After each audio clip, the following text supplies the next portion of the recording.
All right. All right, folks. Good morning. Boker Tov. Welcome, everybody. Shalom. Happy Hanukkah. As we study today, the discourse, the Odaita Moskova.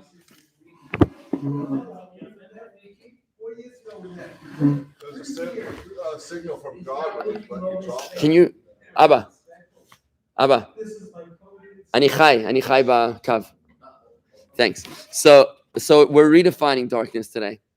And let me just put this into the proper context. Just to put in the proper context as we kick it off, as we go live. Here's what we're holding right now. There's God's light and there's God's darkness. God's light is his creative energy. His darkness is his desire to hide himself so that we have freedom of choice, so that we don't go nuts. His light is called Havaya. His darkness is called Elokim. That's the Kabbalistic terms for his light and his darkness. Havaya and Elokim. But if we put it into real English terms, we can call the light of God, the presence of God. But the darkness we can call science. The darkness we can call nature. Science is automatically assumed to be a place void of God. Would you agree with that, Mark? Yeah. That science is automatically assumed to be void of God. Why? I'd like to know why. Why is that? Why do people automatically assume that science is void of God? God is primitive, science is sophisticated. Why? I don't understand this. Steve, do you have any suggestions? I don't know if that's true. Okay, so Scientists deny God. I think the biggest problem that you have with science is where they say the world's billions of years old and we say it's 5,000 years old. But I don't think they. Why is that the biggest problem of science? I don't understand. Why is that even a problem? Because they say, how could that be? Well, the answer is very simple. Yeah, they don't understand the answer. Well, if they're looking at it as a one-dimensional question, then it's a good question. But when you realize that it's not in conflict, something can look like it's 1,000 years old, but really it's 1 day old. I mean, that's not like, you don't need to be a PhD rocket scientist to know that. I can create today a book and I can make faded jeans, right? I can make them today. And they look like they're 10 years old, but they're faded. They were made today. So it looks, how can it be? It looks like it's 10 years old. And how can it be 1 day old? That's not very difficult. All we say is that God created an aged world. That's it. You have to think about that. They don't think about it. Okay, very good. But I mean, you got to think about like driving too. Like why is it considered unacceptable to science to have faith, to believe? I guess because science needs empirical evidence. And God can't be proven. Is that it? One of the things where I saw science and God connected is when I traveled to Israel after I graduated college.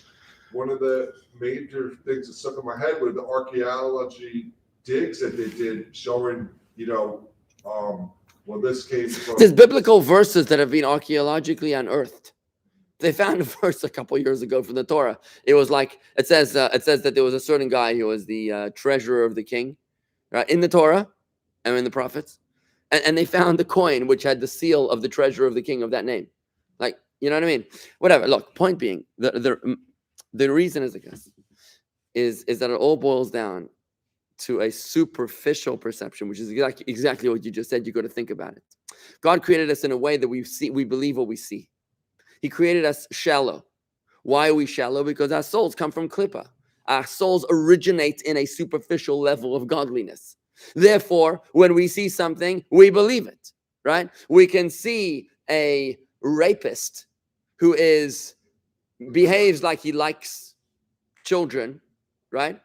And we say, oh, he must be a nice person. We look at North Korea sitting on the United Nations Security Council, and we're like, they must be a nice nation, right? You know what I mean? It's just how we roll. It's how we operate, is that we are shallow beings because our souls are rooted in shallowness, also known as klippa. Is that, just to build on an analogy, is that so the idea that they could have talks in Vienna about making a deal with Iran, on a shallow basis. Oh well, it's the Iranian. It's it's exactly what's going on with Iran, because Iran told us that they need a nuclear bomb for peaceful purposes, right? Like obviously. I mean, you have to think about it for more than half a second to realize that they're lying through their teeth, right? But on the surface of that, that's what they said. So what's the problem? I mean, it's the same thing as as a salesman. When you walk into a store and a salesman says to you, "Oh, you look fabulous," and we believe them. The guy's trying to sell this thing. You know what I mean? It's like buying a car from a car salesman, and he tells you this is the best car for you, best car, and you're like, I mean, if you thought about it for more than half a second, you realize that he's gonna make money from the deal. He's trying to get this car out the door and you out the door, right? But yet we believe what we see, right? So when science wants to prove things, right? And since God doesn't seem that easy to prove because I can't see him. If you think about it, you're like, one second, nothing can exist if nobody made it, right? So here you got to use your brain instead of your eyes. And that's the difference. We are beings that revolve around the eyes more than we use our brains. I think that's what clip was really all about. We use our eyes more than we use our brains, right? We judge with our eyes. Have you ever heard of the expression of eating with your eyes instead of with your stomach? Is that an English expression or it's only in Hebrew? Yeah. You see, your eyes are bigger than your stomach. Oh, there you go. That's it. Your eyes are bigger than your stomach. You're good with these idioms. So, you go to the buffet and you leave with like more plates than you can possibly hold. There's no room in the stomach of yours to hold all of this food, but you're just overcome with temptation here. So your eyes are bigger than your stomach, right? That's what I said yesterday. I was at our Hanukkah thing. I'm like, well, how can I eat kosher? Because if I eat like this, I'll be 300 pounds. It's so good. It's so good. Right, good. All right, so here's what we're holding right now. We're holding at the point where God has chosen to conceal his light behind this brilliant disguise called science. Now, if you think about it, science is not in conflict with God, but it just looks like it, and that's the problem, right? So he's hidden behind this brilliant disguise. And now we say that God and the disguise are one and the same. Havai and Elohim is all one. How can that be? So we're at the point in the discourse, if you have the book, we're at the bottom of page 12, where at this point in the discourse, the Rebbe Rashab now changes gear.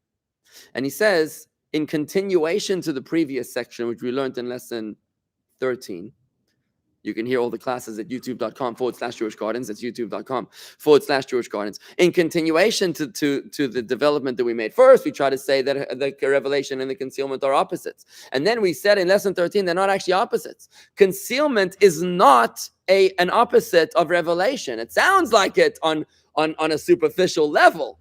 Light, dark, different. But then when you realize that light is light, but dark is a means of bringing a greater light to you. And I discussed this in yesterday's class, in lesson 14, when I explained that the teacher has two ways of teaching the student. One way is by talking to the student. Another way is by going like this. What am I doing when I go like this? Am I hiding from you? Or am I thinking about how I'm going to deliver to you something profound? A foolish student will say, teacher's checked out. He doesn't care about us anymore. He's moved on to other things. Goodbye, I'm out of here. A wise student says, teacher's thinking. He's preparing for something greater. This darkness is because there's a greater dawn that's about to rise. And that just answers the question so far, about how concealment and revelation is not in conflict. Seemingly, we've answered our question about how Havaya and Elohim is kol echad. Havaya, revelation, Elohim, concealment, disguise. Science, nature is the same thing. When God reveals himself and when God conceals himself, it's never in conflict. It's the same God. Shema Yisrael, Havaya Elokeinu. Havaya echad. There's only one God, always, all through, in and out, up and down, light and dark. What's your question? Well, I was going to say with the light and dark, the concealment, it makes sense because, as I said, I mentioned this before. There's messages that coming on. But when I'm dreaming, things are coming in, which I have no idea which we're processing. I'm in the sleep. It's in the dark, but it's in the light because it's actually coming to me. I don't. I'm asleep, but I'm getting messages, and that's probably God's way of communicating himself. You're saying that you get messages from God when you're awake and when you're asleep? Is that what you're saying? I'm saying that I don't get those messages. Everyone, when you're asleep, you get your dreams. You get some powerful messages. You don't get that when you're. Oh, you're saying the more powerful messages you get when you're not conscious. When you're not conscious, yeah. So, You know, it's actually a very interesting thing you just aroused me to realize. Tanya teaches us that the dead are with us more after they die than while they're alive. And Tanya explains that. Yatir mibechayayu, more than in their lifetimes. Because when they're in their lifetimes, we can only relate to our loved ones the way their soul is extremely limited to one place, one time where the body is. And to all of the impediments of the body, whether it's a speech impediment, a character imperfection, a attachment disorder, a some sort of abuse residue, right? Some sort of grudge or limitation. You can only encounter the soul behind all of those restrictions. But once a person passes away, the body passes away, the soul is actually redeemed and free to soar everywhere and anywhere, all times, all places, without any of those pathological problems. Which means that you can connect with your loved one and feel their presence more in the dark than in the light. I think that's quite a brilliant analogy that you just aroused me to realize, right? So what seems like darkness and to a superficial perception, death is terrible. It takes a much higher consciousness to realize that death is not death at all. It's passing on its liberation from the limitations of the body. And this is not a uniquely Jewish concept, by the way. I mean, Aristotle spoke about this stuff when he said that he yearned for death, right? He yearned for death. I forget the exact quote. Plato, I think, said the same thing, that they yearned for death when they could be liberated from the what's it called?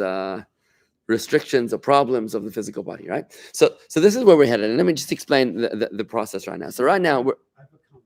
Yeah. In your analogy between the student and the teacher, where the teacher takes a moment to think. The problem is that 210 years in Egypt, the teacher was thinking, and how long did you wait for the teacher to come back to life? Oh, so you've got a limited patience for the teacher's for the teacher's turning his back. You said God was always there, but he was thinking. Right. And 210 years later, it comes back. Right. So look, I mean, I respectfully, I mean, I accept your point about saying that God is waiting too long, he's hiding himself too long. Forget 210 years. What about the past 2,000 years since the Roman exile? I mean, I'm talking about, right? Look, I happen to agree with you. If I was on God's advisory board, I would definitely bring that up. Unfortunately, I don't have a seat at that table. So he never asked my opinion. But when what the Rebbe encouraged us to say, we want Mashiach now. The Rebbe encouraged us to demand of God, enough is enough. The time has come. Give us your full attention already. Shine us your light. So yes, I agree with you. I'm on board with you 100%. Okay. And unfortunately, we have to suffer through this intellectually, right? Where we can try to fathom and capture and grasp it, right? Without necessarily agreeing with it. All right. But let me say this point now. So far, it seems like we've answered our question, which we began with at the beginning of the Maimer. Havai v'Elokim kol echad. It says in the opening verse of this discourse that Havai and Elokim is all one, that God's revelation and God's concealment is all one and the same. We said, how can that be? We've answered the question. When God hides himself, he's not hiding himself at all. She's giving us a greater revelation. But now at this point, at the bottom of page 12, the Maimer is going to go digging deeper because we're on a quest to truly redefine the very fabric of darkness. We're not just trying to say that the goal of darkness, we're not just trying to say that the goal of darkness is for greater revelation. We're actually trying to say that the medium of darkness itself, the process itself, is one of revelation. Now, this is abstract, it's ethereal. We're not talking on a practical level yet. But just to tell you why this is so important is because soon after this section, in 2 more steps, we're in step 5, but in step number 7, right now in step 5 and 6, In step number 7 of this discourse, we're going to apply that darkness to our struggles, to our challenges, to our personal problems, whether they're financial crises, pandemics, personal health problems, marital problems, children problems, fertility problems, whatever problems. Those problems are dark as opposed to pleasure, which is light. So if we can properly capture, grasp, and fathom the chemical makeup of darkness on a spiritual level, when we talk about Elohim, we'll be able to grasp what suffering is all about down here below. As above, so below. When we can understand the meaning of night up above, we will be able to understand the purpose of night below, and we'll be able to change our perception of our own lives and our own struggles, and we'll be able to completely transform our relationship with God. Because right now, most people have a relationship with God are just like this. When life is good, I don't need God. When life is bad, I hate God. So God's not doing very well. You see what I'm saying? To your average person. Again, when life is good, I don't need God. When life is bad, I hate God. So when do you want God? The only time you really want God is when you're in this twilight zone between extremely bad and just ordinary bad. You know, when you like gave up on your doctor and now, or your lawyer, and now you turn to your rabbi, right? But before it gets too bad, right? It's like that little twilight zone that we turn to God, you know what I'm saying? But really, I mean, God's PR is awful. We got to get him a brand new marketing a company, right? Whatever he's been using for the past 4,000 years, just, you know what? It ain't working. I mean, we are still here to tell the tale, but you know what I mean?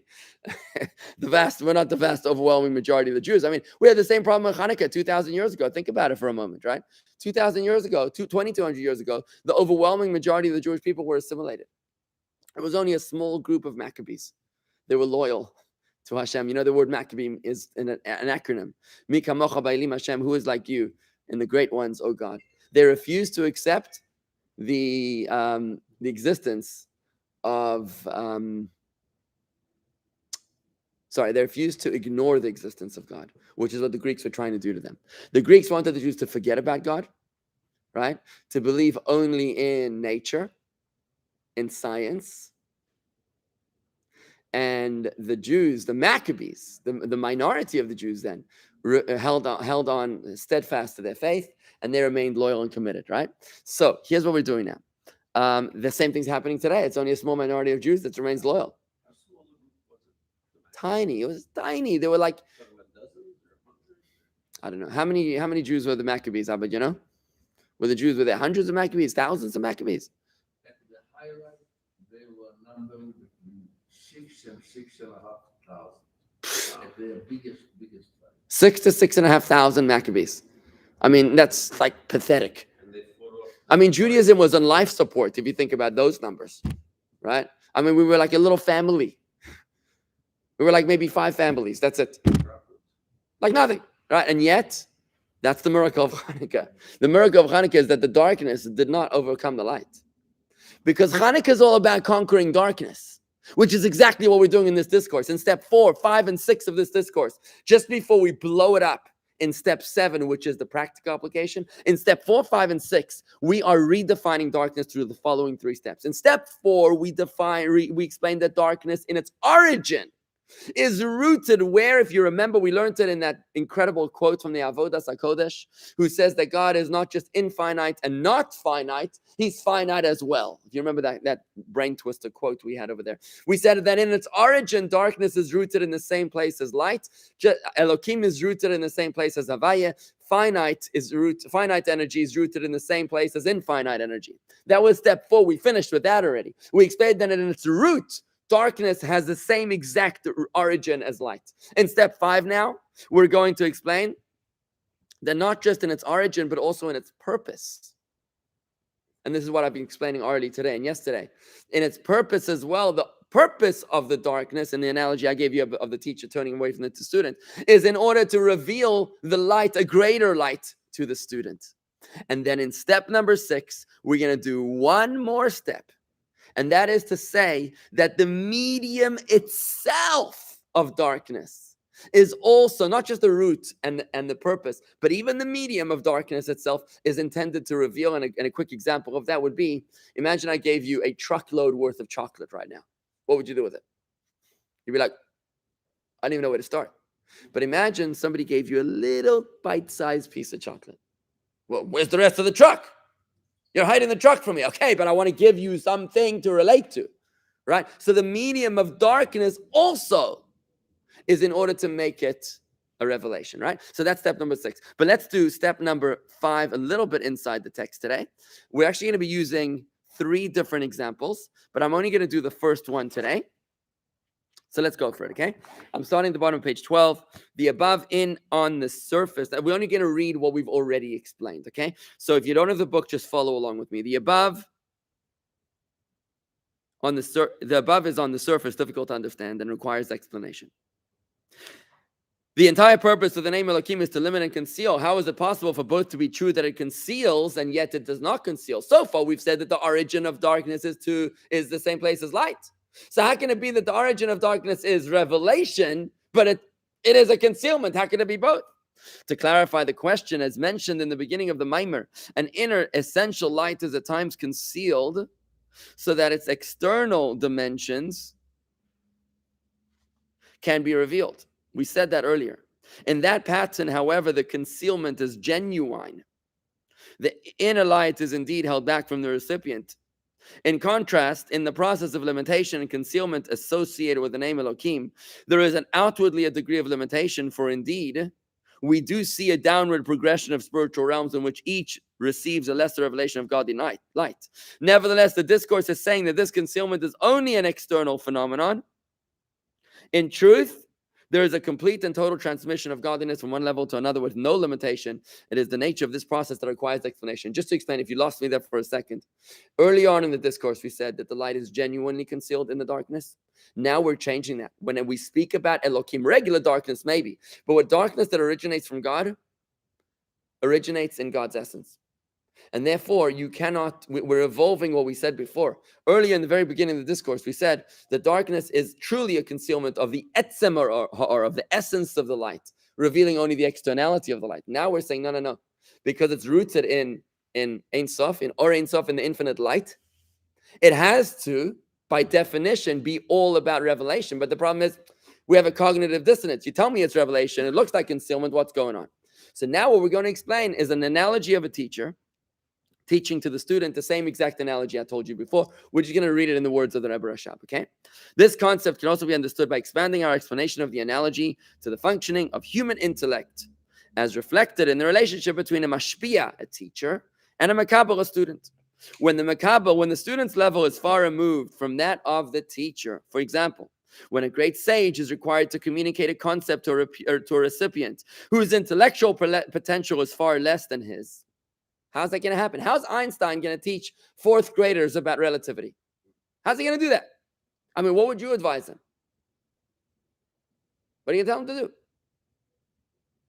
Really dumb it down and give any little example. But how are you going to get to dumb it down? I mean, that is the answer, but how are you going to do that? You're going to have to think real hard, right? You're going to think and not talk. Don't talk. Think. Hide. So that you can reveal, right? So when a great sage is required to communicate a concept to a recipient whose intellectual potential is far less than his, he's required to limit and conceal the essence of his comprehension and conception of the idea. Were he to reveal to him the depth and breadth of his conception of the idea as it exists within his own mind, what's going to happen? You're going to blow the student away. The student's powers of comprehension would become confused and he would not grasp the concept, not grasp the concept at all. Rather, it is necessary for him to limit and conceal the entire depth and breadth of his own conception of the concept and reveal to the student only an external glimmer of the idea. In Dan's words, to dumb it down in tiny little concepts in a concentrated form, which is appropriate to the student's level of comprehension. Furthermore, even this point must be enclosed and hidden in an analogy. He's got to use analogies. He can't even say the condensed point. He's got to say the condensed point in an example of lollipops that the 4th graders can relate to. The term hidden in an analogy is used because an analogy is an utterly different matter from the analog. If I'm talking to you about God hiding himself now, right? And I use an example of a teacher hiding from a student, turning away from a student. It's a completely different world. I just shifted worlds from godliness to the classroom, which is relatable to the student. I mean, look at us. We're students trying to understand this godly concept. So the Rebbe Rashab is teaching us. He is the great sage talking to us simple people, right? And how does he teach us? Through dumbing it down through simple analogies. He used an analogy that I think we can all grasp. A teacher turning away from a student and Einstein thinking before he delivers a message, right? So he covers up and conceals the concept itself. So the concept itself is dark. We're not talking about the analog godliness. We're talking about a teacher and a student. We're talking about an Einstein and a fourth grader. To explain this concept by use of an analogy. So we're explaining the analogy by way of an analogy. An analogy is like a garment, piece of clothing, which is used to cover an object. Although the garment in which a person or object is clothed serves as a means of presentation, it is nevertheless a separate entity. You couldn't possibly walk into a wedding naked. You couldn't do that. It's just not acceptable. So it's a light that's too powerful for the wedding. So what do? You hide it in a garment, and now it becomes palatable for the people to handle. See what I'm saying? That's a brilliant example of what's happening over here. So could you possibly say that Jonathan is hidden because he's wearing clothing? Is the clothing is the darkness? Is the clothing? Is it hiding him or is it revealing him? It's revealing. Well, it looks like it's hiding him, but really it's revealing him, because without the garment, he wouldn't be here. We're redefining darkness. We're saying that darkness, not only in step 4 in its origin, is rooted in the same place as light, but now we're saying in its function too. It serves in order to be a revelation. This is the metaphor of garments. But isn't it both? Because it is you're revealing, because you're showing who you are in the sense of by the garments, but your garments also can hide things that you may want to not people to see. So I mean, it could be both. Yeah, it could be both. This is true. But what we're going to explain by the time we're done with this, by the time we're done with the next step, is that by the time we're done with this, we will have redefined darkness to the point that beginning, end, and middle is all about revelation. So we'll be ready then for step number 7, which is going to be understanding our own struggles, our own darkness in our own lives. Okay, so let's just finish this point here. So to explain this concept by use of an analogy, to explain the analogy by using an analogy is like a garment. When you use an example, it's like a garment, which is used to cover an object. Although the garment in which a person or object is clothed serves as a means of presentation, it is nevertheless a separate entity. And that's what Mark just said. It's a separate entity. It does cover. Similarly, an analogy is a separate and different matter from the analog. The analogy is different from what it's describing. And indeed, it covers up the analog. It hides the analog. You ask the 4th grader, what did you learn about? He tell you, I learned about lollipops. Right? When really he learned about relativity. He just doesn't know it. It does, however, serve as a medium to allow the student to grasp and comprehend the analog. For the analogy parallels the analog, just like a garment fits the person who wears it. Since the analogy is closer to the student's levels of understanding, it allows him to comprehend the analog. And that is our first of 3 examples of how hiding is really revealing. Okay? You see where we're going with this? We'll expand on it more, God willing, as we develop. But I think for right now, we're redefining darkness and we're on track. So far, so good. Any questions? All right, guys, I'm going to wrap it up over here. Thank you very much. A question, Winston, do we also read the story of Hanukkah in the book of Maccabees and book of Judith? We don't really read those books, the book of Maccabees and the book of Judith. I'm not sure if it even survived. Did it survive, the book of Maccabees? But do we have the book of Maccabees? It's mentioned in the Talmud in Tainus. So we don't read it though. Why don't we read it? Josephus? Oh, he wrote those books? Some say he didn't write the whole truth. Right, there's some controversy about him.